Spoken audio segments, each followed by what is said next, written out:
Hello, and welcome to the I Love You But podcast. I'm Heather, and this is my sister, Rian. Each week, we will revisit relics of our childhoods using our multiple master's degrees to critically evaluate the crap that consumed our misspent youth. So join us, sisters, latchkey kids, cuspers, and lazy feminists, as we look back on our past to say, I love you, but.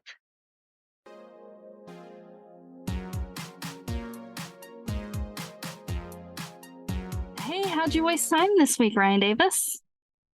I watched a terrible movie. Oh yeah, what was it called? We'll talk about that in a minute.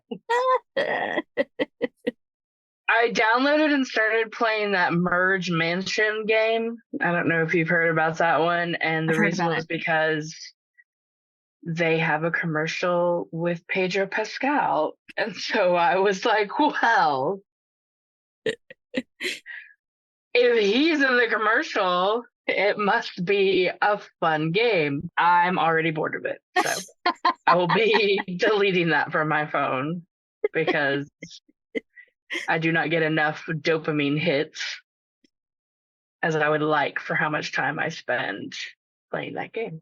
Merging mansions, finding clues or whatever. It's like, I haven't even found any fucking clues. I'm just like, it's like, I press things and more things pop up, and then I have to match the things and makes another thing, and another thing pops up, and then I have to. It's like never in. It's like my job. Yeah, no, that's like the more things I mark off my to-do list, the more there are, and then it's like, oh, you can put some plants here. Like, fuck you. I don't care what grandma's hiding in the floorboards of your. No. Sorry, Pedro Pascal, you did me dirty, dude. America's daddy did you dirty. How did you waste time this week, Heather Davis? Well, as you know, I started and finished the Netflix miniseries The Diplomat, which I found compelling on many levels. First of all, they're really good at ending every episode on like a bombshell. So you're like, what? And then you immediately want to start watching the next episode. That might have been what made watching this movie a little more painful, is because I watched the first episode of The Diplomat before. You were like, oh, this is what good acting and good writing. Yeah, so like I watched that and then I'm like, what? I want to watch more. But if I'd done that, then it would be like midnight and we would be recording and you would be very mad at me. Well, thank you again for making that adulting choice again this week. That's 2 in a row. And other ones I don't even know about. So that's awesome. Yes. Yeah, it's really good. I had to tweet about it. So you always know it hits me if I have to tweet about it. I really think that Foreign Secretary Dennison is the best Mr. Darcy I've ever seen that's not Mr. Darcy. Like, he's so buttoned up and so uptight, and you're making a face. I'm trying to remember which one he is. Is he British? Yeah. He's British. Okay. So he's the one. Spoilers. Spoilers. He's the one that like tricks her into meeting with the prime minister. Sort of, yes. In the first episode? Yes. He wears 3-piece suits. Everyone in that movie show wears suits. But not 3-piece suits. He wears a waistcoat. A waistcoat. And even better than the original OG Darcy, because his sister is not malevolent. You'll meet her later, and she's just a delightful mess. Lovely. Mm-hmm. So, yeah. Love Carrie Russell. Love the Americans. You're not going to talk about going AWOL at the ER with Dad? Oh, Lord. I don't even... I feel like there would have to be a whole... That was a huge waste of time. Yes. Well, I have another thing to talk about. So, okay. Like, the thing is, the stuff with Dad, if you don't know Dad, dear listener, it just sounds like we're really petty and mean and hate our dad. Yes. But the thing is, if, dear listener, you happen to know about the character Falstaff from Shakespeare, you may not. There are some other examples that you could use. Think of Frank from Shameless, but not an alcoholic drug addict. Like, if Frank could kind of hold down a job, but the lying, the narcissism, the abandonment of all paternal duties, showing up and being inconvenient, and then somehow sometimes surprising you by actually being helpful. That's Mark Davis. And able to charm those that don't know him. Oh, yes, yeah. And those who don't rely on him, oh my God, yes. Very charming, enjoyable. I mean, the man's fucking Santa for the town. Like, Dad's ridiculous. But anyway, yeah, no, this week his meds got all screwed up, and so he was in pain, and he's like had a drama mama moment and thought he was having a heart attack. He was not. We checked his vitals before we went to the ER. My mother was like, he's just drug seeking, and she was like, I'll go with you. And I was like, no, you will not. No, you will not. You will stay here. As you're telling this story, I'm thinking, man, yeah, if people don't know our dad, we really are going to sound like assholes. Oh, yeah, we really do. Like, that's the thing. It's like, it's an entertaining story to us because we know him. There and it takes more than 10 minutes and he's like, I'm fine, let's go home. Yeah, we were there for 3 hours. They did an EKG, it was fine. They did a chest x-ray, it was fine. We never even saw a doctor, and so we Irish goodbye the ER. The end. Yes. He's fine, he's still here. I had to find a babysitter for him today. Here's the best example of why it's difficult to take care of Mark Davis during his terminal cancer, which has been more than a year. He has been surviving and thriving with terminal cancer. Living his best life. Living his same life with way more medication. So I got him a babysitter this morning because Mom had a workshop and I volunteered to do family graduation, which meant he was going to be alone for about 2.5 hours. And he can't be alone. And he still thinks he can be alone. So he was mad at me for getting him a babysitter, which was just our neighbor across the street who's he just talks. Who's his friend? Charming. His friend is a friend. Right. Not an actual babysitter. Like, we didn't I asked a friend to come over and hang out with him. Oh, boo-hoo. And I'm about to leave, and he's like, oh, well, they just don't trust me on my own. I said, Dad, where's your phone? I don't know. Is it fully charged? I don't know. If you had it, would you call 911 if something happened to you? Probably not. Can I order you a medic alert bracelet and you wear that? Nope. I said, all right. That's why you have a babysitter. Bye-bye. Nope. Yeah. So here's what I want to say to our generation. I don't have any children, so I'm hoping the robots are going to take care of me. If you have children, you're going to get old, hopefully. God bless you. And you are going to become this pain in the ass.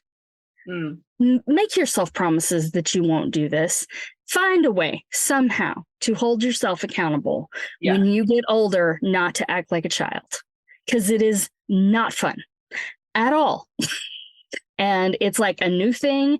We don't have, we have all these old people just wandering around being belligerent assholes and no social norms for how to deal with it.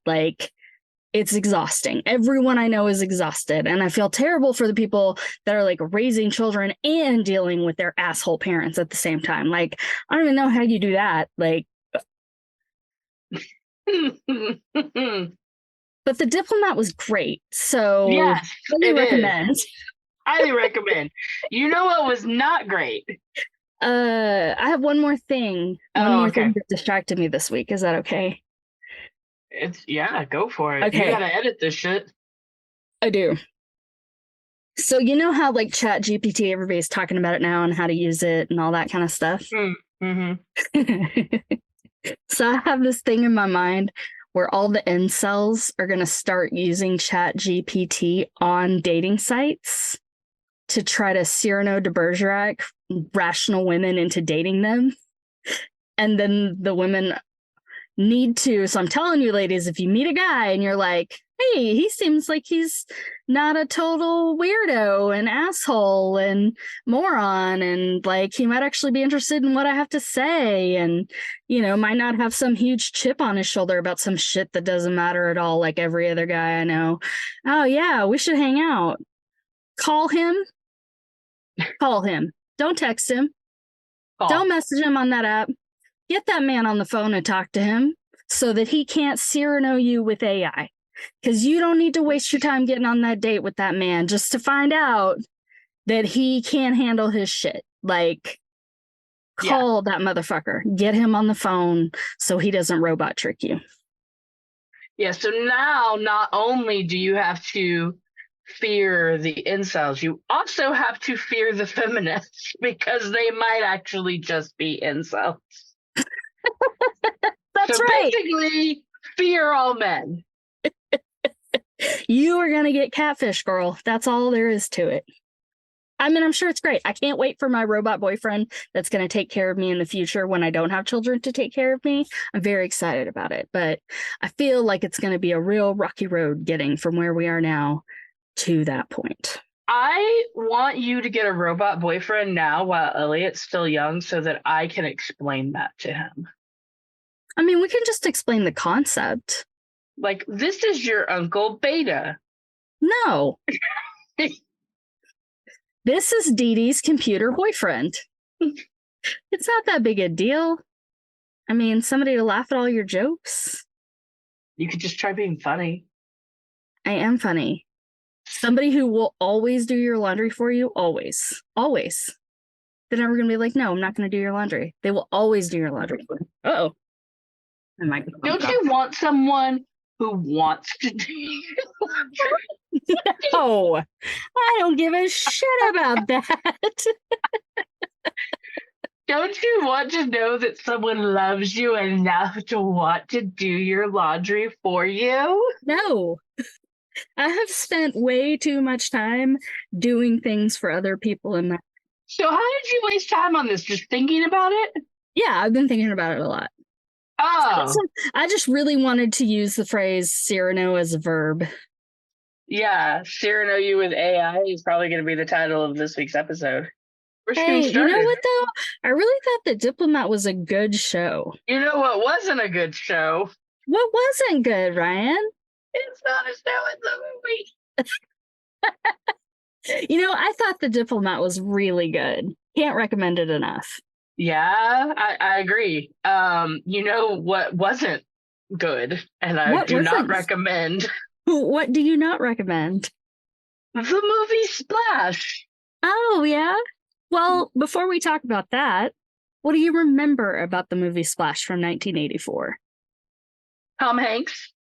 Okay. Daryl Hannah and her lovely blonde hair.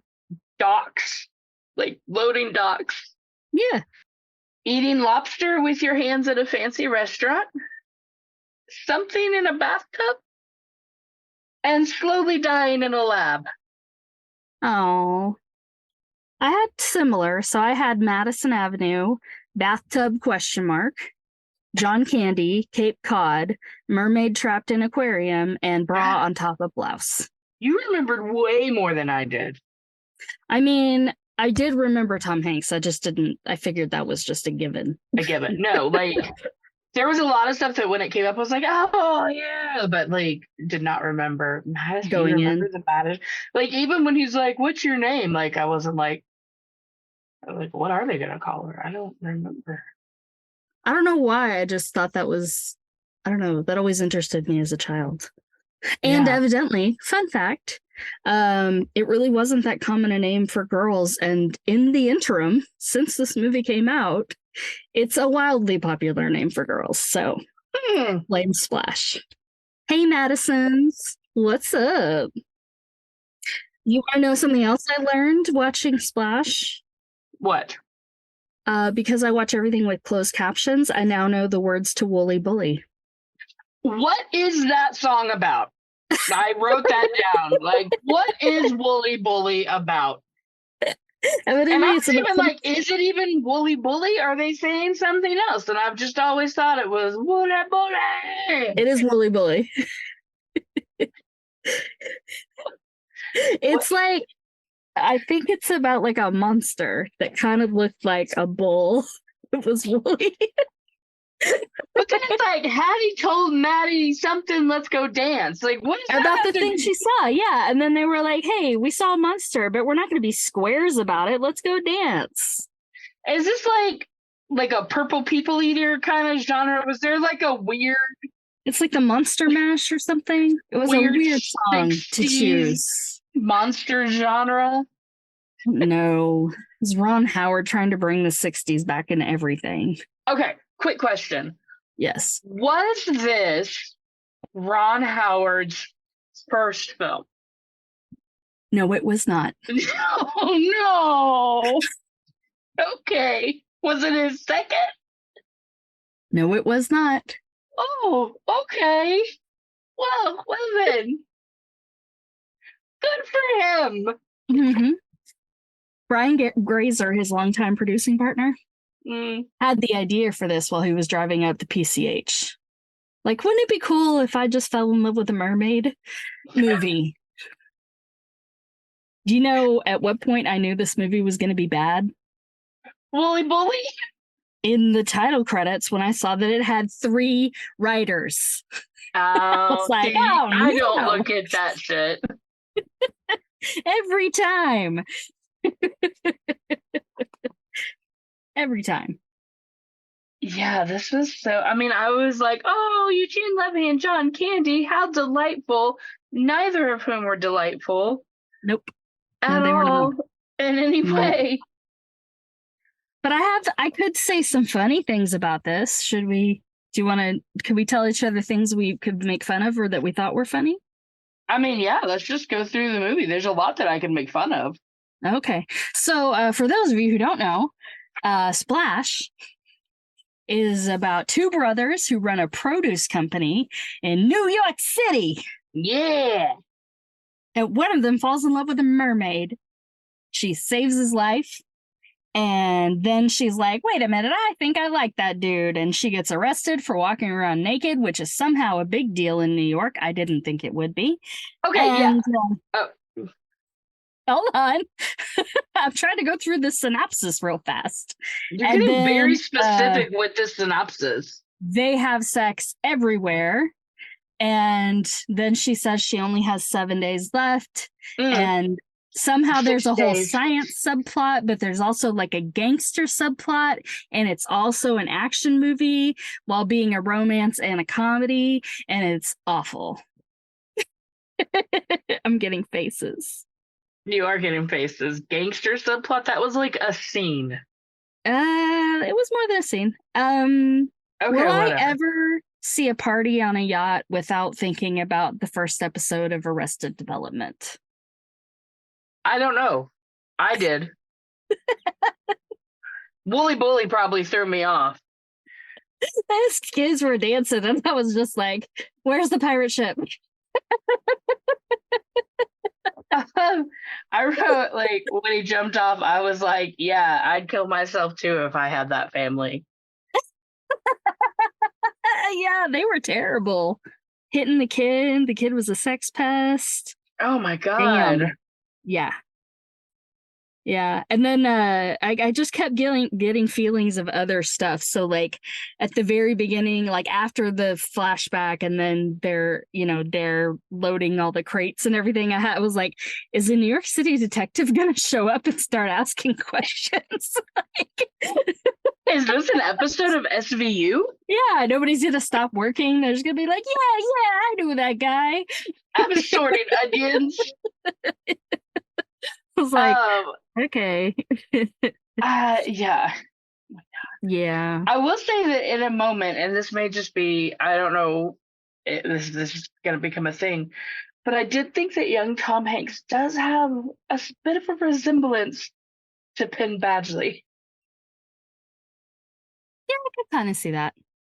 I could have done without him trying to do a New York accent. It was very spotty, and at one point he gave it up. I just feel like it shouldn't have bothered. Didn't even. There were so many accents in this movie. Do you remember listening in on phone calls? No, I never did that. I would never. What phone calls wouldn't you have listened in on, Rian Davis? No, never. I would certainly never listen in on the phone conversations of my older sister. You never would have picked up the line while I was on it and listened in? No, you were a nerd. You didn't have anything cool going on. I couldn't believe when he picked up that phone. I was like, oh, no. I know. I remember calling each other from the house phone, from 2 different house phones. Yeah, well, we text each other from the couch sometimes, so we're not surprised. It's true. No. I was a little bit worried when Tom Hanks was on the phone with the girlfriend that we never saw. She just left in that first scene. I was a little bit worried that this might not pass the Bechdel test, and guess what? It didn't. It didn't. This movie did not. Got nowhere near. It got a -10 on the Bechdel test. Like, ooh. Yeah, with multiple mentions of Penthouse magazine. Yeah, I'm not at all surprised that this. I have a lot. The feminist in me has a lot of problems with this movie. There's a lot of criticism. Yeah. Also, this movie is probably why people don't like fat people. Another one of many reasons. Like, this one is the one? No, just one of many. What is the only one? Mr. Fat Jack, where are you going? Like, that dude rocking the boat, and then, like, I'm just going to jump in the water and swim back to the door. Okay, for those of you who were listening at the beginning of the episode and are still listening and don't actually know our father, let me give you another good example of what our father is like. Fat Jack. Jack, yes. Who finds out that you're afraid of the water and starts rocking the boat to freak you out. Just like our father when we were younger and had been in a car for a while and had to pee, he would start driving slowly and intentionally driving over potholes to torture us. And he thought it was very funny, just like Fat Jack. So there you go. That's another example of Mark Davis for you. I was very concerned that Eugene Levy was going to have a heart attack. I wrote, Eugene Levy, you were going to have a heart attack, sir. Because he just was so mad. He needed to calm it down. Like, but I remember like every Eugene Levy character being like that.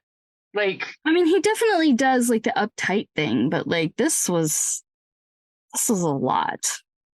I'm gonna be straight honest with you.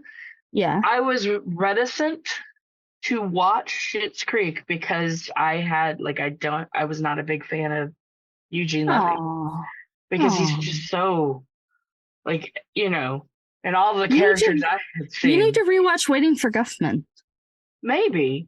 But I mean, I watched Schitt's Creek and I loved it. You know what I mean? And so it's like better now. But now I'm like, oh no, not again. Yeah. I did like the one of Cletus and Maynard. That one's just for you, Heather Davis. That's right. When he's like, and everyone else who's ever watched The Simpsons. When he's like, oh, what are you looking for? Like, his chooses Mr. Comby, what is a child hell looking for? Like, I can't do it, but like in my head I can do the accent, but I know. What is it you're looking for, down? I wrote a note that I have several science-based questions. I have many questions about. I have many more plot hole questions that I have science-based. So many plot hole questions. I really like what an amazing cartographer this mermaid is. It's amazing. Who lives in a sunken pirate ship. Yep. But she's like, oh, I have his wallet. I know what a driver's license is, and streets and cities, and I can read. Yep. She can't speak English, but she can read it.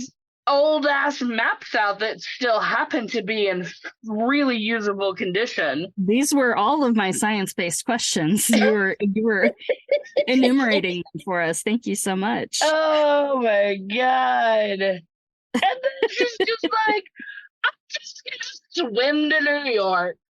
Yeah. 300 miles, whatever. Yeah.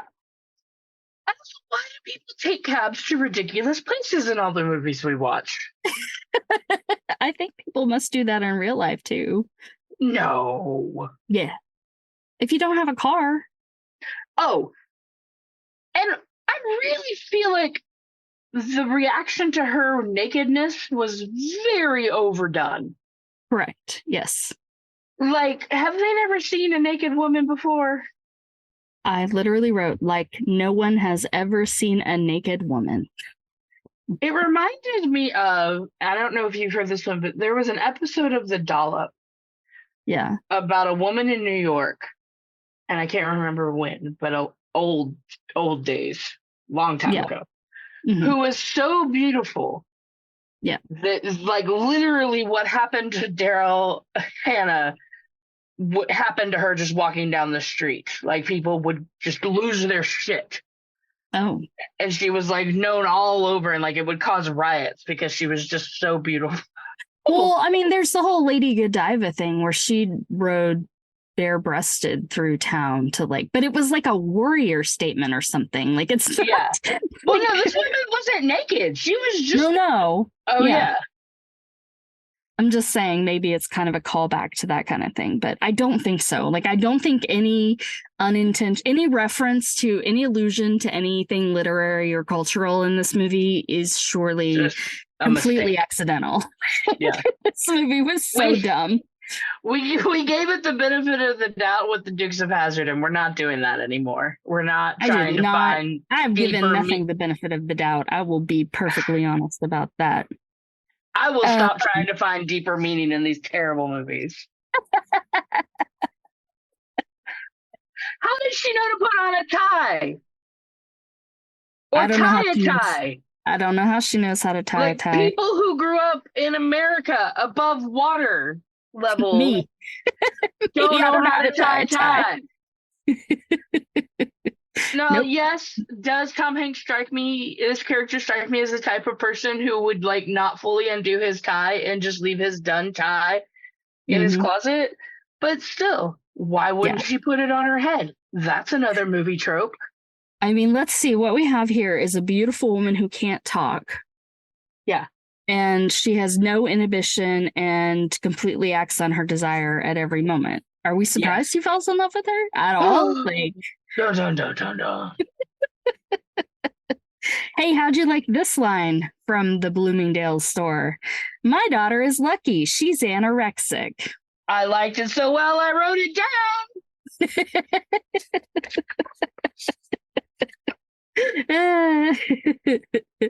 And then I wrote, Richard Simmons. Yeah, I know. Richard Simmons. Do you know about Richard Simmons? What does that mean? He's missing. What? Yeah, there's a whole podcast series about it. I can't remember what it's called otherwise I would say, but yeah. It might be where's Richard Simmons or looking for Richard or something like that. But yeah, he hasn't been seen in public or heard from in years. And only his only his personal assistant housekeeper lady will speak for him and answer the door, and so people don't even know if he's alive or not. That's creepy. And I listened to this podcast 5 years ago. Whoa. Yeah. Check it out. It's searching for Richard or something like that. Yeah. Did somebody find him and they forgot to tell us? I don't know. Maybe.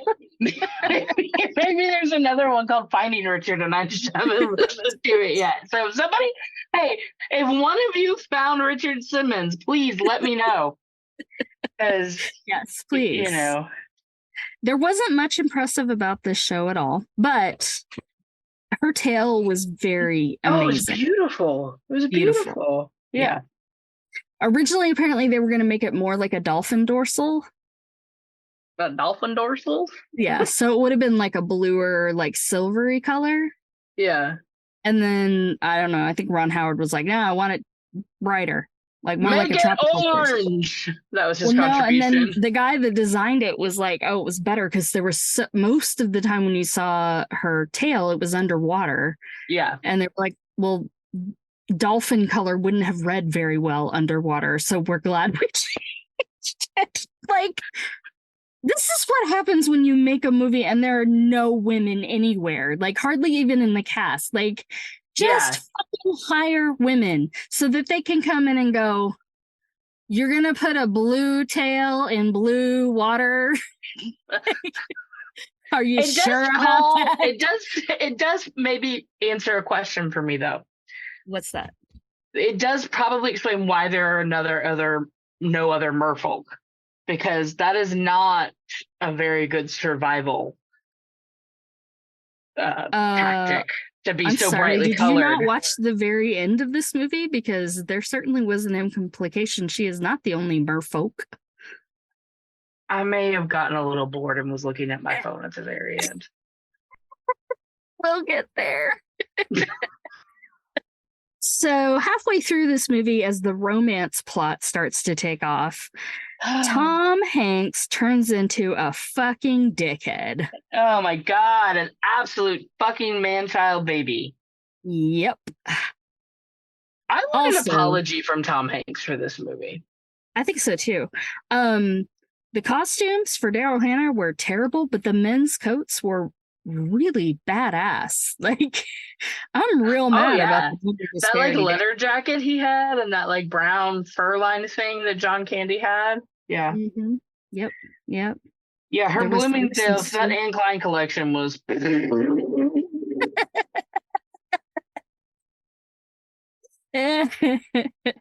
glad Ron Howard's not the only one that got better.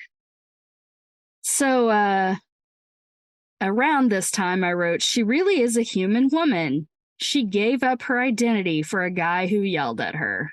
Yes. Yeah. And then I really like when he comes back to save her and she says, it's okay. You don't need to feel guilty. And he says, guilty about what? Like, so not only does he not apologize for being an asshole and being a big whiny baby butthurt booty baby butt. Sorry, I've had tequila. He's like, your child says booty butt all the time. I'm saying the reason that my words are on the same level as my 4-year-old is because I've had tequila. I understand. Yeah. Like, what do I have to feel guilty about? What could I possibly feel guilty about? Hey, do you want to hear my impression? For not loving me anymore. Would you like to hear my impression of Tom Hanks in this movie? Yes. I don't care if you used to be a man, but I'll be a total asshole if you won't marry me. Because that's what he did. Fish. Or if you're a fish. I will literally let you just be taken away. Yes. And not fight for you at all until later when I get over it. Yes. Oh my God. Hey, remember when the fake president in a movie could be an old white man? Good. Not shit anymore. That was good. And then when Eugene Levy's character's like seen the error of his ways and he's like, pull the car over and let me out. I'm gonna save you all. And he still does not apologize, just says, this is all my fault. Yes, it is. And then you say, I'm sorry. Jesus Christ. Like, and then Tom Hanks couldn't say I love you. No. And how was that fountain operating in his apartment? How did it not sink through to the lower floors? Where's the plumbing and the electricity with the lights? Like, so many things. And how did Eugene Levy find them? And how did Tom Hanks find Eugene Levy when he was at the dentist? Plot hole, plot hole, plot hole, plot hole. They're all Evidently, right. someone wrote a novelization of the film and they Oh published it no. in England. And that person went back and backfilled. Like, Eugene Levy was bribing cops to figure out where Tom Hanks was and shit like that. That's just like, that's the problem. It's too much. Like, it's There's not a good so enough many. comedy. It's No. not enough good enough action movie. It's not a good enough romance. It's just three terrible genres thrown together to make a garbage movie. Yeah. I don't. Yeah. So when she gets captured, it made me really sad. It made me think about Slaughterhouse-5. Did you read Slaughterhouse-5, Kurt Vonnegut? No. So it's the one where he's unstuck in time. And in one of the places he's unstuck in time, he's on an alien planet with another human, but she's a woman. And they basically put him in a zoo and watch him and are like trying to like get them to mate. Like, so that very much reminded me of Slaughterhouse-5. But again, I don't think that was an intentional reference. No. I think it's just something that happened to happen. See, I've never. Oh, go ahead. What happened to her tail made me really, really, really, really, really sad. I didn't enjoy that at all. Well, and that's what I was like. That's what I remembered about the slowly dying was like her tail getting all pale and like Peeling shedding off. Yeah. And then I wrote, "This is why we have IRB." But it only applies to humans. She was definitely part human. There was no, I don't care about any of the science, whatever. Okay, this brings me back to a question that I have. Yeah. Why did they stop requiring blood tests to get married? Because that is another thing I did remember for a long time from this movie. Was about getting blood tests to get married and why you had to. And then when I figured out why you had to, now I'm like, why did they stop? Do you know that I know first cousins who got married? Because they didn't get blood tests, right? No. They got blood tests, but it was basically like they both got married at a point where the likelihood of them reproducing was super, super low. So basically they were like, we just won't have children. And so they were allowed to be married. I mean, so it's Texas, Oklahoma, or something. I mean, do you have to get blood tests? Like, is that a thing still where you have to get blood tests to prove you're not related? I feel like that was such an 80s thing. I don't think you do. Yeah, I don't think so anymore. But how could we be trafficking humans all the time if we started doing blood tests again? Like, we can't be doing that. Fair point. Oh my God, the world we live in. So yes, evidently there is an Atlantis off of the coast of Manhattan. What? At the end of the movie, they're like, she's like swimming along with him. Yeah, and then the scuba divers show up. Then they fight off the scuba divers by pulling off their masks. Oh, was this when the credits started rolling? The credits started rolling and they're still swimming away. And the special song is on and all that. Yeah. And then like in the distance, there's this like underwater city. Like as if there would be an Atlantis that close to New York that no one knew about. Like, no. I didn't make it that far. That's like people who like sit through the credits in hopes that there'll be bloopers at the end of those fucking Marvel movies or whatever. Oh, yeah. Well, I mean, there are, but yeah. Yeah, I know, but. Okay, so I knew that we probably wouldn't have a lot to talk about because the movie was so bad. So I did a little bit of research to try to figure some other things out we could talk about. Yeah. We could talk about why I've never read a Kurt Vonnegut book before. Oh, tell me why have you never read a Kurt Vonnegut book? Because every single person I went to high school with had such a giant heart-on for fucking Kurt Vonnegut. And you know how I am when everyone around me is like, this thing is amazing. And yes, all the fucking time. All the stupid, smart AP English people I took classes with who actually read the books that we were assigned, unlike me, I was like, fuck Kurt Vonnegut.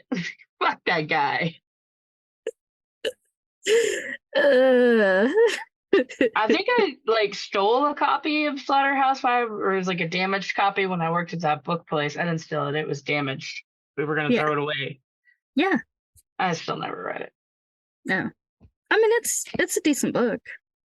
You know, I think Kurt Vonnegut is someone that you get really into when you are in high school, and if you get into Kurt Vonnegut later, I'm not sure about your personality. Like maybe you're not fully formed. If you stay into Kurt Vonnegut later, put yourself back in the easy bake oven and cook a little more, and then find something else to like. Heat that light bulb back up, baby.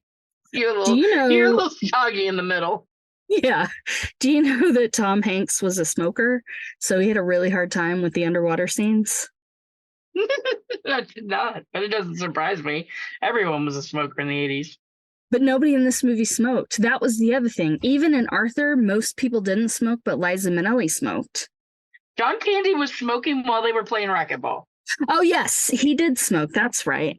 Yeah. It was just weird because I think of him, it's like when you found out Obama smoked. You were like, what? You don't smoke. You're so wholesome. There's no way you smoke. Like, Tom Hanks smoked at any point in his life. I mean, you just look at him in this and you're like, well, he's still a virgin. Right? Like, he's just too wholesome. I can't handle it. Like, I cannot. Would you like to hear the name of 2 movies that Ron Howard turned down directing so that he could direct Splash instead? Yes. Footloose and Mr. Mom. Both classics. I'm glad he did, because they probably would have been shittier then. They would have been shittier. He was like, how about I take the one written by 3 people? That's what I want. Like, I'm not feeling. I need one I can lose on. I need some practice. This was the first release from Touchstone, which was like Disney's way to kind of make more adult themed or release more adult material. Wow, I'm surprised they didn't go under. Well, no, because I don't know if you remember, like half of what we watched when we were kids was Touchstone. Like, no, I know. I'm not saying porn. I'm just saying, they could do like PG-13 stuff. But it does explain, because I was in the movie and I was like, he sings Zippity Doodah. How the hell did they get rights to Zippity Doodah for this movie? And then I was like, oh, yeah, that's right. Touchstone is Disney, blah, blah. Okay. Everything's Disney, blah, blah. So I was looking through the reviews and I was like, how was this received? It was very well received. People were super duper duper into it. Ben today, when I was telling Ben what we were going to watch, he's like, oh, I really love that movie. I remember watching that and liking that. Yeah. So I should have known. So do you know who Pauline Kael was? No. She was a movie critic, and she wrote for different companies, and then I think landed at the New Yorker, and that's where she worked for a long time. She published books. She was extremely opinionated, which is good for a critic. And she really said it like she felt it. She apparently called The Sound of Music the sound of money, and referred to it as the sugar-coated lie that people seem to want to eat. What'd she have to say about this movie? Hold on, I'm going to read you a little bit more of Pauline Kael before I get there. Okay. Of The Sound of Music, she says, whom could it offend? Only those of us who, despite the fact that we may respond, loathe being manipulated in this way, and are aware of how self-indulgent and cheap and ready-made are the responses we are made to feel. I'm starting to feel like you're insulting me at this point. No, I just really want to set this up well. So more of that, she says, we may become even more aware of the way we have been turned into emotional and aesthetic imbeciles when we hear ourselves humming the sickly goody-goody songs. The dauntless scrub-faced heroine, in training to become a nun, is sent from the convict to serve as a governess to the motherless Von Trapp children and turns them into a happy little troupe of singers before marrying their father. She says goodbye to the nuns and leaves them outside at the fence as she enters the cathedral to be married. Squeezed again, and the moisture comes out of thousands, millions of eyes and noses. Wasn't there perhaps one little Von Trapp who didn't want to sing his head off, or who screamed when he couldn't act out little glockenspiel routines for Papa's party guests, or who got nervous and threw up if he had to get on stage? The only thing the director Robert Wise couldn't smooth out was the sinister, archly decadent performance by Christopher Plummer. He of the thin, twisted smile. He seems to be in a different movie altogether. Let me give you a little bit more. I'm going to give you two. No. I'm confused not... about what movie we're talking about now. That was all Sound of Music, baby. Yeah, all of that I know. Was Sound of Music. But why? Pauline Kael. She said Top Gun is a recruiting poster that isn't concerned with recruiting, but with being a poster. She said of It's a Wonderful Life, patronizing doggerel trying to pass as art.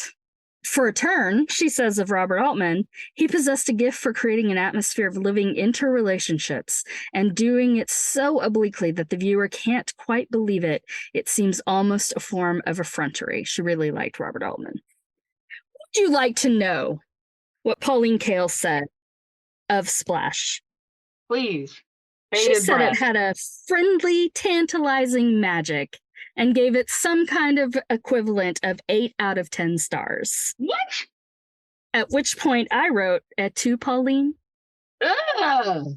See? I couldn't find the full review, but that was a quote from the review.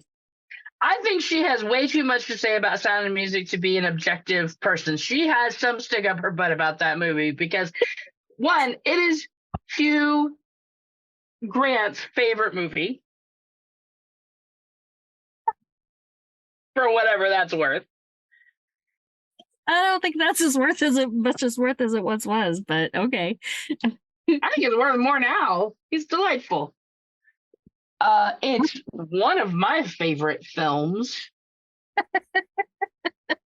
That is a movie beloved by the masses, and then she's gonna take a shit on it and then be like, Splash it's delightful. 8 out of 10 stars. Would you like to hear what Joan Didion said about The Sound of Music? Because she wasn't very impressed either. No. Fuck y'all. Not if she's going to be calling this trash-ass film 8 out of 10 stars. They shouldn't call it Splash. It should be called Trash. It was, hold on. So what? Evidently Didion was kind of tired of doing movie reviews at the time, but it implied a lesbian dalliance between Mother Superior and Maria while also suggesting the kind of anesthetizing historical take. It was more embarrassing than something. The things cut off there. But that's... So okay, yes, anesthetizing historical take. Yeah, lesbian relationship between Mother Superior and Maria, like... Why was she so concerned about solving her problem? What was her problem? Because she was their ass. It'd be like, it's when we sing Elliot Finn, What a Mess You're In. It's the same goddamn thing. Like, you're a pain in my ass, but goddamn it, there's just something so fucking lovable about you. Like, I think it was so. I think in defense of Kael's criticism,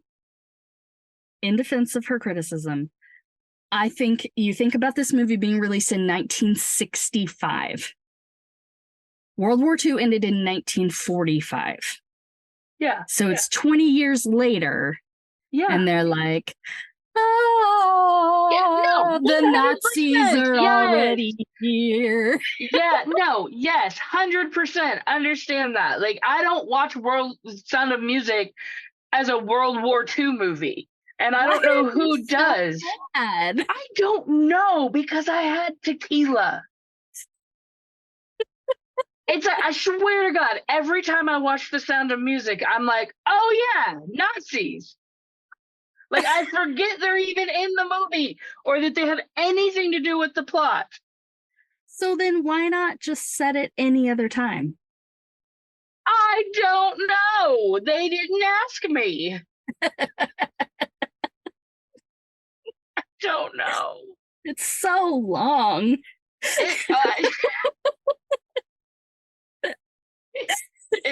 Yes, it is. I But think you we know might what have to else is make. really long and We also might have to. has an interesting take on history? Yeah, what's that? Is your movie Hamilton that you like so much that I've still never made it all the way through? Like, Uh-huh. they talk about shitting the bed at the Battle of whatever. They shit the bed in the second half of that musical. Like, ugh, so boring. What? Yes, the second half is terrible. No. Either that or I'm just so tired by that point. Maybe I just need to start at the second half sometime and see if I can make it all the way back around. Yeah. I have people there's people who agree with me on this one. Sing one song from the second half. Sing 5 seconds of one song from the second half of that musical. So you sing 5 seconds of one song from the second half. Mm-hmm. Alexander, your son is 9 years old today. He has something he'd like to say. He's been practicing all day. That's the second half? Yep. Philip, take it away. Because Philip just turned 9. Yeah, and he got born during the revolution. Yeah, but time during that first half goes a little wiggity woggity. They like meet each other and then get married in the next scene. Like, and that's how it worked. Okay, well played. Sing another one. No, I'm kidding. But I'll have to sing the song where she rejects him and tells herself she sings she's taking herself out of the narrative. And it's one of the few songs that when I hear it, I actually cry. Because Philippa Seuss, I'm not going to get her name right. I'm so sorry, ma'am. But her recording of that song is so emotional. I just like,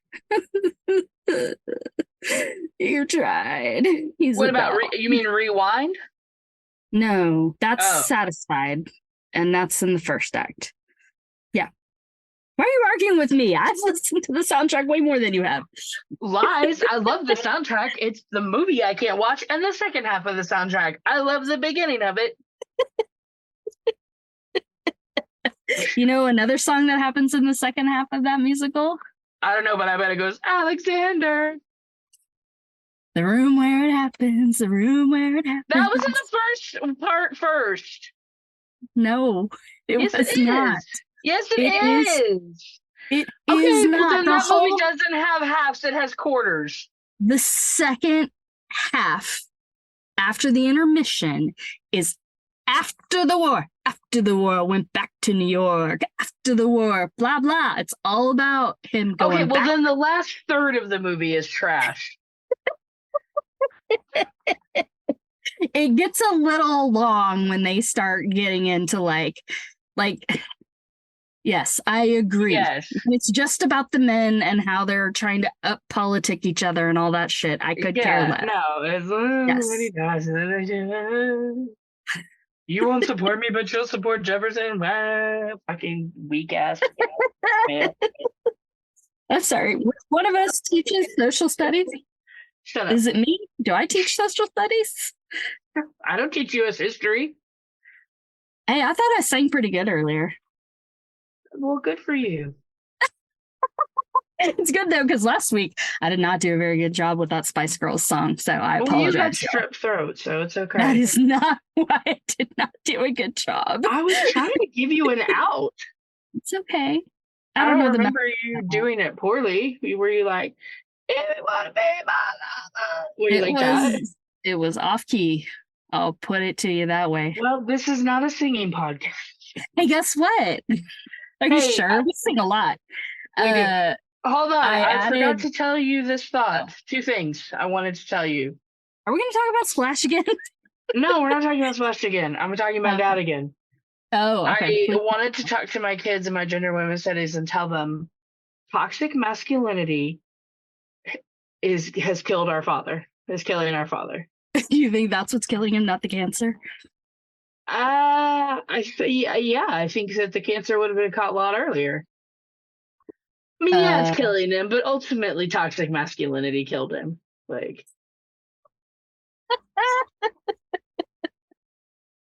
Okay. Please give me the 3 supporting arguments for this thesis. I'll work on that. Yes. And then the other thing I forgot to tell you was that when we were at the Kite Festival today. Yes, the Kite Festival. The Kite Festival. Yes. Someone's child threw up in the bounce house. Oh, disgusting. And the poor teenager who was working it was like, so just like over it. Like, yeah. Like, I saw them like basically walk away to basically go ask adult, like, what do I do? So wrapping up with Splash, I think we can say that there will be a spirited conversation in the future episode about the Sound of Music, so we can look forward to that. I think we maybe need to pick a drama. Yeah. Future. I don't know if we can handle comedies from the 80s anymore. Check the time length, because I need like a good 90 minutes or less. Okay, that's fair. We'll get through it. And you know what, listeners, if you love Splash and you still think it's funny, good on you. Because I was like, oh no, Ryan's gonna think this is funny, and I'm gonna be like, oh god, I have to tell her why it's not funny. I was like, Heather's gonna be so happy that finally I'm not like, I love it. It's right. It's not funny at all. All right, so thank you. That's it for this episode of I Love You But. Join us next week when we discuss Desk Set for a special Mother's Day episode. Hey, what made you laugh? What made you cringe, other than Ryan yelling? What did we forget? Probably a lot. What should we talk about in future episodes? We want to know your thoughts. Find us on Instagram at I Love You But Pod and on Twitter at I Love You Pod, or email us at iloveyoubutpod@gmail.com. Listener email, review, and comments may turn up in future episodes. And hey, we're still a young pod trying to make a name, so be sure to rate, review, follow, subscribe, all the things that you need to do to make sure that other people know we exist, to I Love You But wherever you get your podcasts. Thank you for listening. I'm Heather. And I'm Ryan, and we send you lots and lots of conditional love.